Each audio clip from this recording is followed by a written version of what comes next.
Thanks for tuning in to the Better Business Podcast, where down-to-earth entrepreneurs like you and me get to share what it's like running their own business. If you'd like to get involved, listen in at the end of this episode to find out how.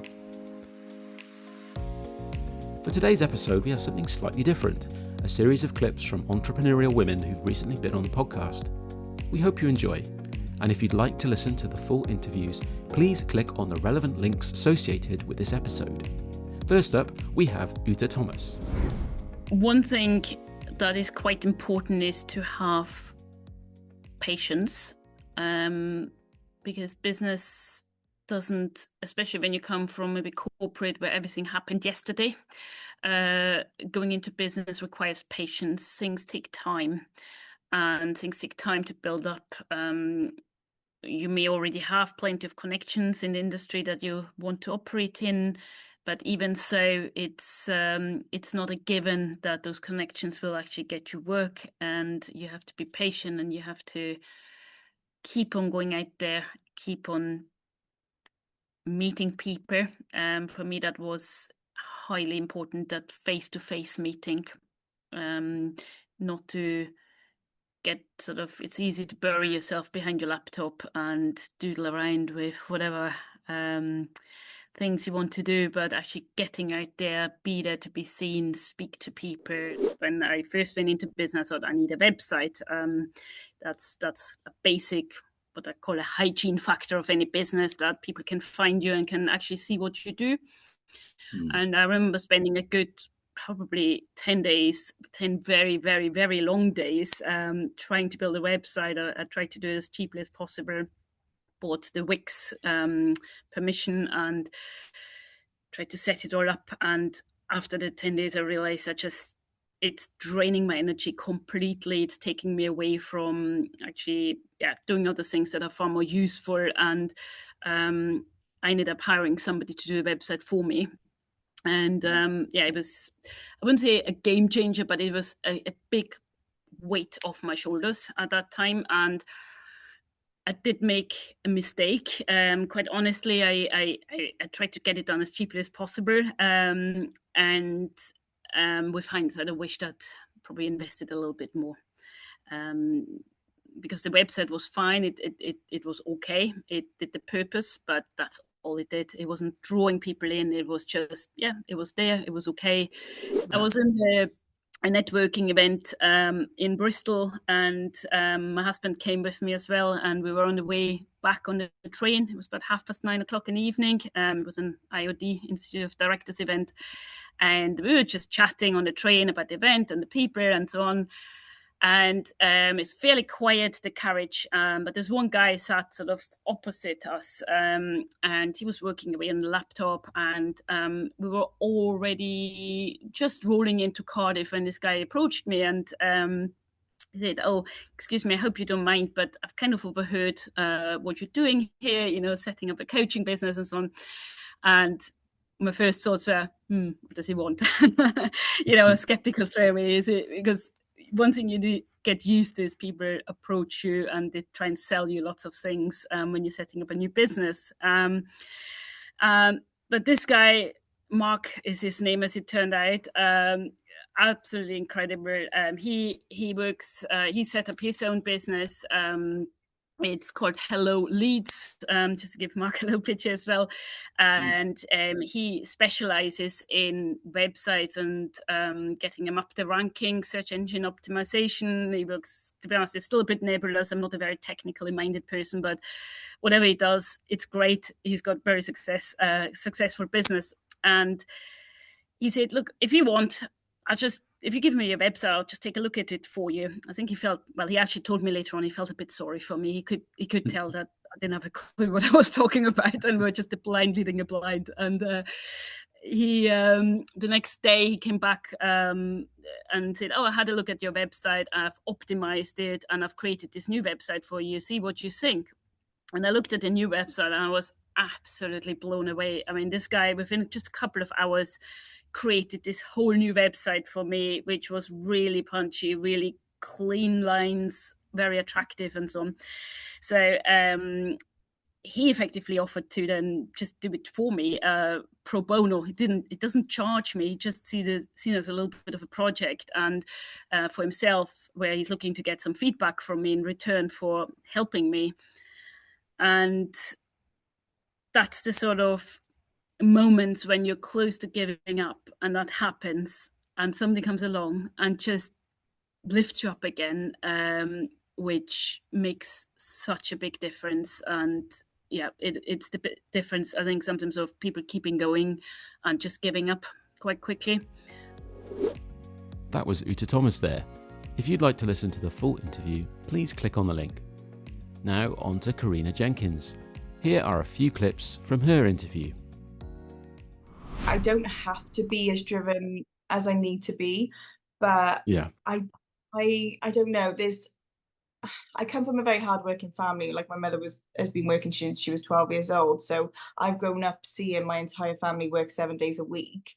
So that's built and drilled into me. But obviously, becoming a mum, I've discovered that I don't want to be working 7 days a week. I want to be a mum and I want to spend my kids. And luckily, I've created a lifestyle where I can go to every school pickup, I can go to every school concert, I can do every school sports day. I will never miss one of those appointments, which is why I wanted to be self-employed so much. But as I've got busier and more knowledgeable and more entrepreneurial, I just keep taking on these ventures because I just get so excited by them, and I want to create. I love creating, so I love creating businesses. They don't always work out, but some of them do. But I don't. It's not a case I want to provide for my family, because I know we'll be okay if I just had a job or if I just had one business. So this pull to have multiple businesses is more of my personality of creating. But I suppose I build up these businesses that they sustainable, and that they run themselves, so that I could have the freedom to do whatever I want. So I don't know. Yeah, it's obviously I do want to provide for my family, and I will, but that can be achieved whichever route I go down. That's not the main driver for what you do. I don't know how people just day by day go around their lives without doing some sort of like spiritual healing, because everything is energy based. Like, we're made of energy. We are full energy beings. So I believe that if I constantly work on myself and work on my energy, then I can handle anything. So, life is chaotic, life is stressful, but having those moments to meditate or journal or ground, or work on my energy, it just helps me reground. Because if you're constantly on motion, you're going to burn out and break down. And yeah, I still have breakdowns. There are a lot of times where I feel completely overwhelmed, and I'm just like, oh my God, how am I going to handle all this? But then I get back to my practices. I meditate and I do my energy healing that I trained in. I focus on my breathing techniques. And my breathwork was an ultimate game changer for me, because I realized that we were all over breathing and we were all living in a fight or flight mode. So I do get asked that question quite a lot. I don't understand how you do it all, but that is because I look after myself. If I don't look after myself, my businesses, my home, my kids, my husband, it would all go pizza on. There's just always someone to feed. There's always someone to dress. I'm always walking around like the crazy bag lady. I've got like 10 bags every time I leave the house. It's just ridiculous. So I thought it would be a lot easier than I had planned. It is not. It's hard with 3 kids. But that's the battle I've got with, being a mum and having that guilt of, I want to have a big family, but also I've got this pull to be ambitious and successful, and I've got the knowledge. So it's trying to fulfill both sides of my life, which is very difficult. Thanks to Carina for sharing her insights. Please click on the link to listen to the rest of her interview, which I'm sure you'll find interesting.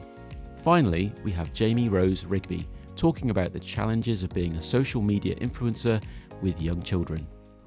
I've learned that you've got to be consistent, and you've got to, you can't show up one day and then not for 3 days. You have to kind of, every single day you have to give something to it. And that can be overwhelming. That can be a lot when life gets busy, but you you have to be consistent. That sort of trumps everything.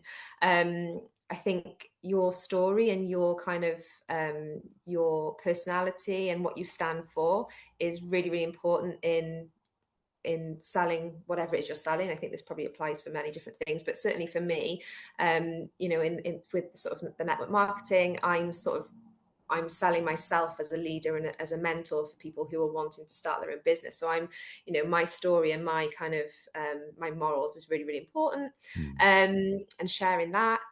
I think mindset is really important. I've learned how to kind of turn a sort of a negative outlook onto something into something positive. You know, you have those days where it feels like you're speaking to a brick wall, or you're spending, you know, lots of time posting content. It feels like it's not landing with anybody, and you're not kind of reaching the right people, or you're getting rejections, or whatever it may be. And you know that it you know, it's hard not to take it personally sometimes, and you have to kind of have quite a thick skin.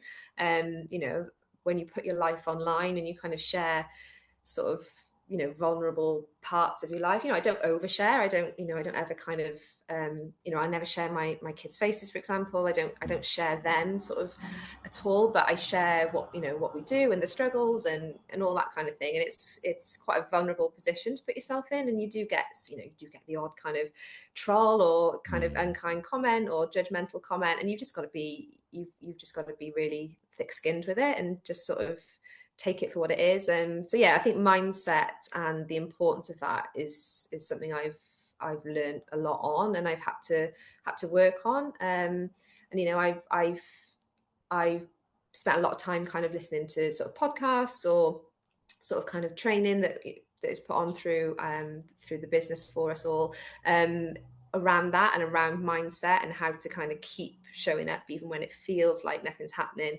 and really the importance of that compound effect. You know, when you're doing things consistently, it's not straight away that you see the results. It's you know, it's built over time, and kind of learning that when you put your life online and you kind of share sort of, you know, vulnerable parts of your life. You know, I don't overshare. I don't ever kind of, you know, I never share my kids' faces, for example. I don't share them sort of at all, but I share what, you know, what we do and the struggles and all that kind of thing. And it's quite a vulnerable position to put yourself in. And you do get the odd kind of troll or kind of unkind comment or judgmental comment. And you've just got to be really thick-skinned with it and just sort of take it for what it is. And so, yeah, I think mindset and the importance of that is something I've learned a lot on, and I've had to work on. And you know, I've spent a lot of time kind of listening to sort of podcasts or sort of kind of training that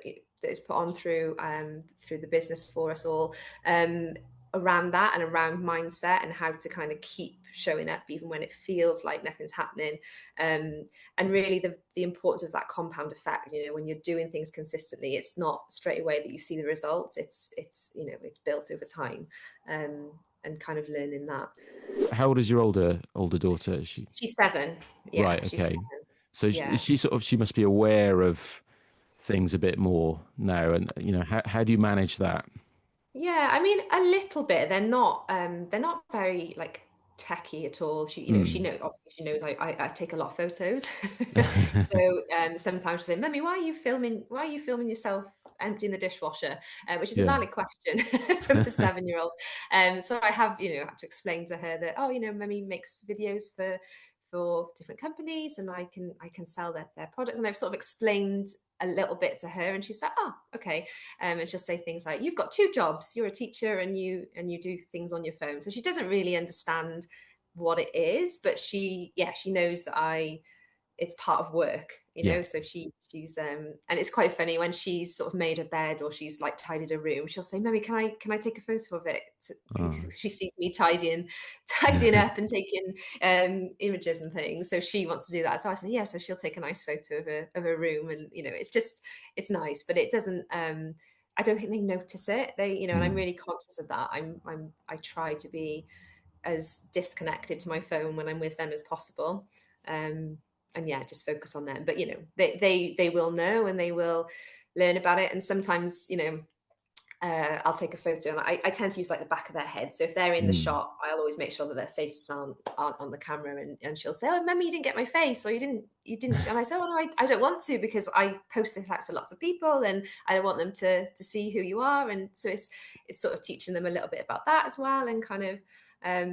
But yeah, I don't know what I'll do when she starts asking for a phone, because I'm actually really anti kids having phones. So Right, I've told her yeah. she has to wait until she's like 16. Whether we'll last that long, I don't know. But yeah, hopefully she doesn't develop a love for content creation too early on.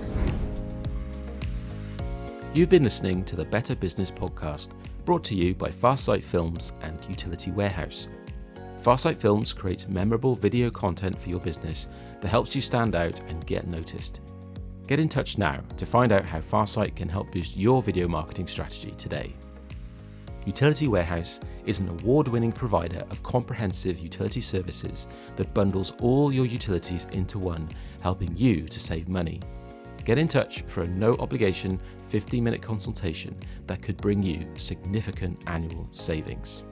Check out the QR codes on screen or click the links in the description to find out more. Thanks for listening. Don't forget to like, subscribe, and leave a comment. All the best, and keep building a better business.